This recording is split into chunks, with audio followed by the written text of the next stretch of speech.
Awalnya engkau damai dengan kakak-kakakmu gara-gara engkau ngaji, engkau setiap hari bertengkar. Katakan, takut saya nanti tak ditahlilkan. Nah, gitu saya gitu ya. Misalnya gitu. Nanti saya mati kayak mati anjing, kayak mati kucing. Nggak mau nggak ketika bapak meninggal diperlakukan seperti Rasulullah diperlakukan? Wafat. Begini para sahabat ketika Rasul wafat. Kok beda ya Ustadz? Yang dilakukan Rasul dan sahabat dengan apa yang dilakukan masyarakat di sekitar rumah saya. Ikut Rasul berbeda dengan kebiasaan masyarakat. Ikut masyarakat berbeda dengan kebiasaan Rasul. Ada orang yang mengatakan tahlil bukan bagian daripada agama Islam. Dia sesat dan menyesatkan.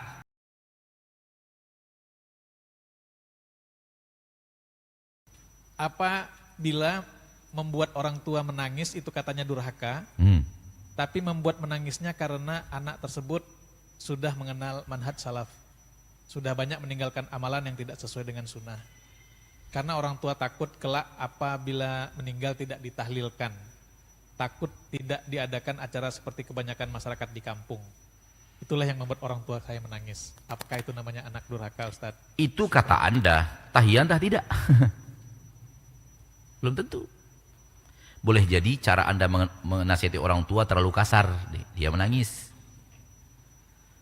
Dia minta kepadamu sesuatu yang wajar-wajar dan boleh Anda kabulkan secara syariat, Anda tidak kabulkan, dia juga menangis. Namun Anda suuzon kepada orang tua Anda dan mengatakan hanya karena ini orang tua saya menangis. Belum tentu. Makanya saya katakan tahiyatah tidak.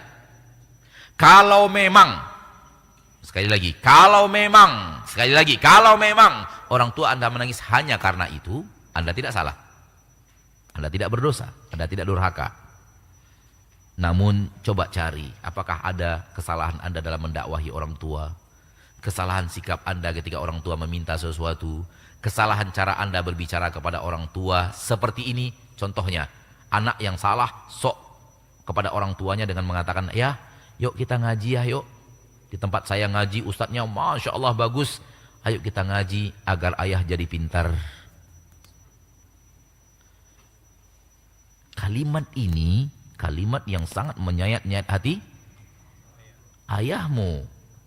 Dan engkau mengatakan berdakwah lemah lembut. Lemah lembut apa? Bahasamu kurang ajar kepada ayahmu sendiri.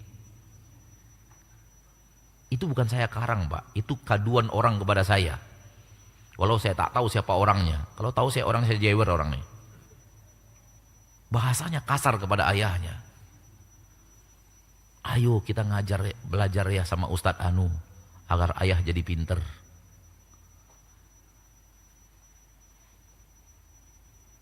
Jadi kadang-kadang manusia tak melihat kekurangan dia, yang dia tahu kesalahan orang lain.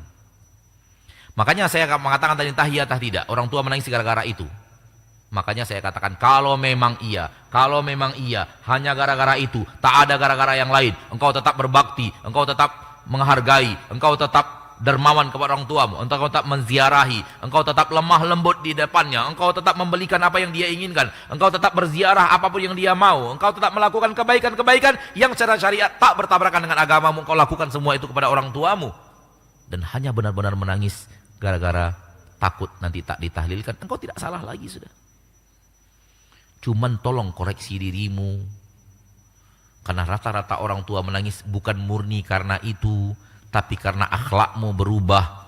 Awalnya lembut menjadi kasar. Awalnya patuh menjadi berontak yang penuh dengan cara yang tidak benar.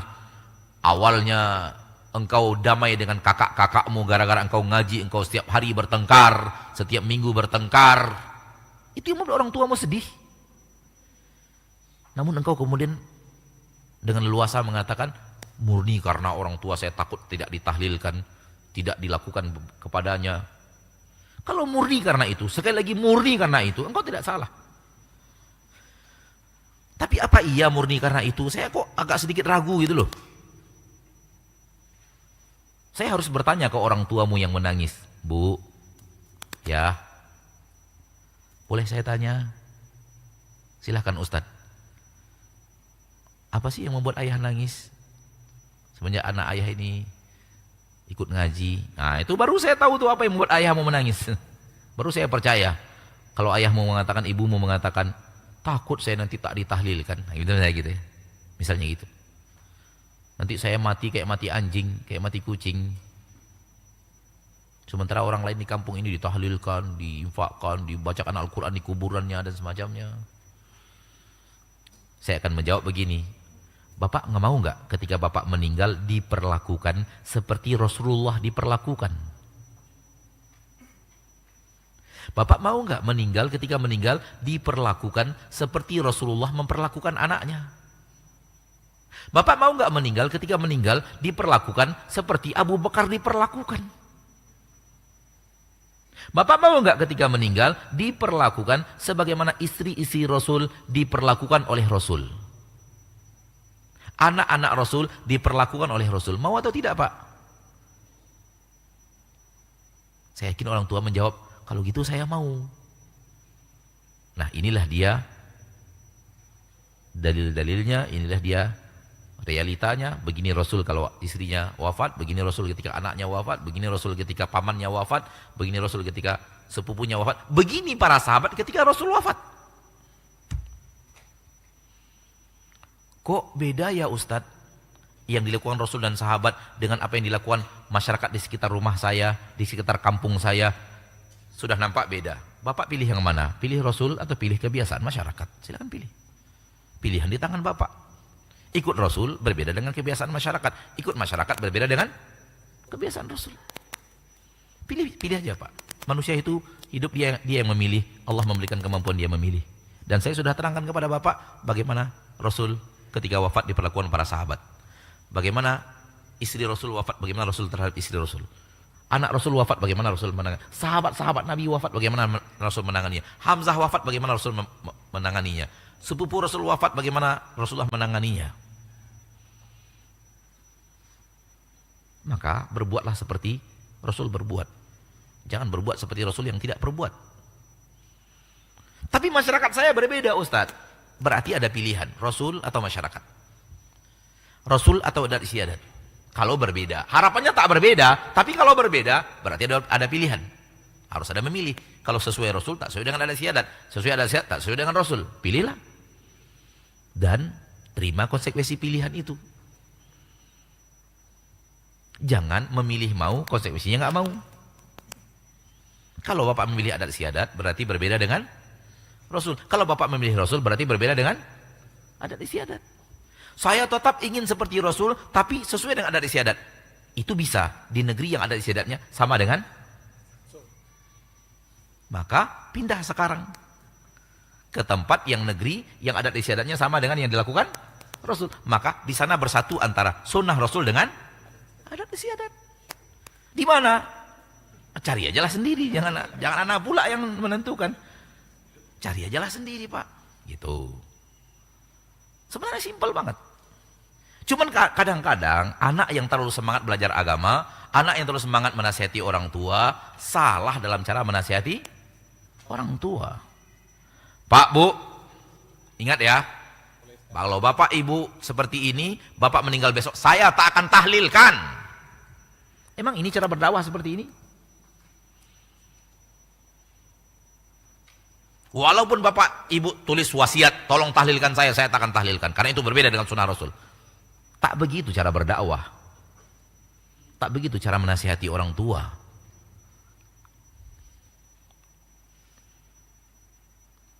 Maka saya agak ragu tadi. Benar-benar orang tuanya menangis gara-gara yang tadi. Saya agak ragu. Saya baru yakin kalau saya bertemu orang tuanya. Dan bertanya langsung ke orang tuanya kenapa orang tuanya menangis.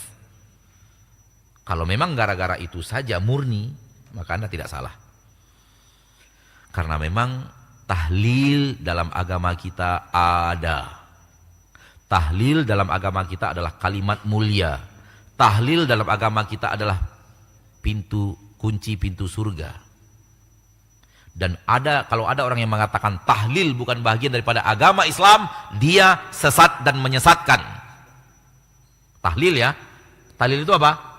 La ilaha illallah. Itu tahlil. Disebut setelah sholat, disebut setiap hari, pagi dan sore, disebut dimanapun kita berada, dimanapun kita ada, sambil beli bakso, tahlil lah. La ilaha illallah. Sambil beli sate, orang lagi bungkus-bungkus, lagi bakar-bakar, tahlil.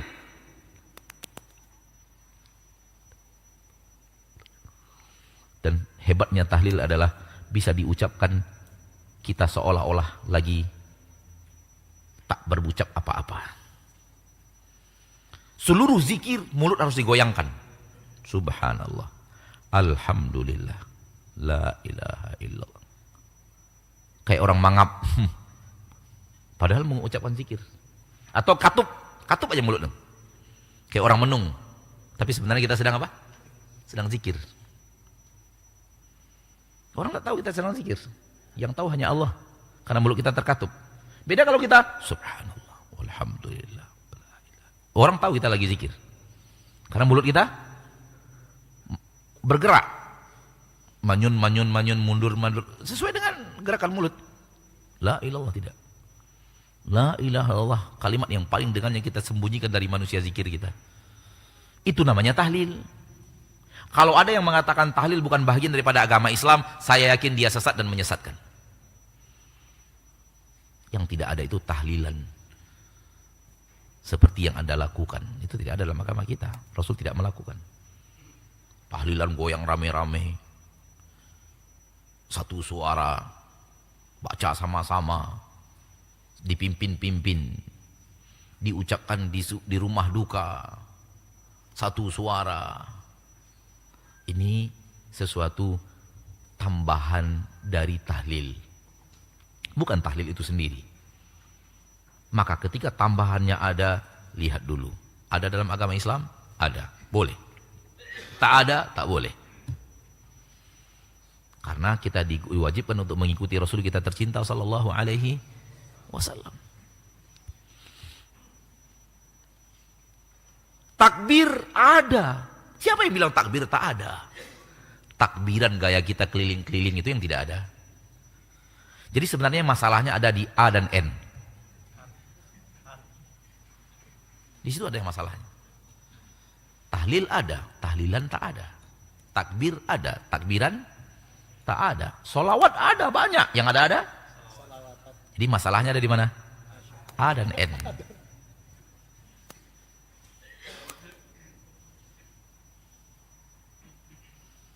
Kalau dihilangkan A dan N-nya,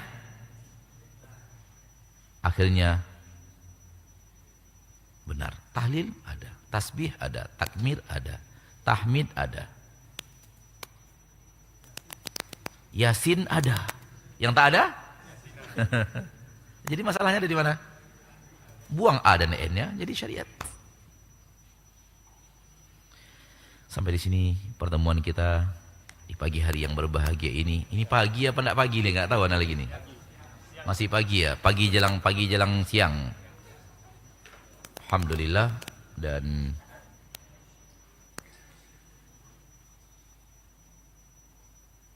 jangan biasakan ribut, apalagi Ustadz masih ada. Karena Ustadz bisa ribut juga.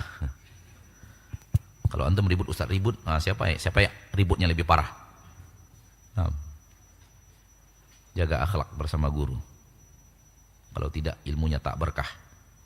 Saya tidak ingin membawa berkah, tapi antum berkah dengan amal antum sendiri. Sampai di sini pertemuan kita pada kesempatan yang berbahagia ini, pagi jelang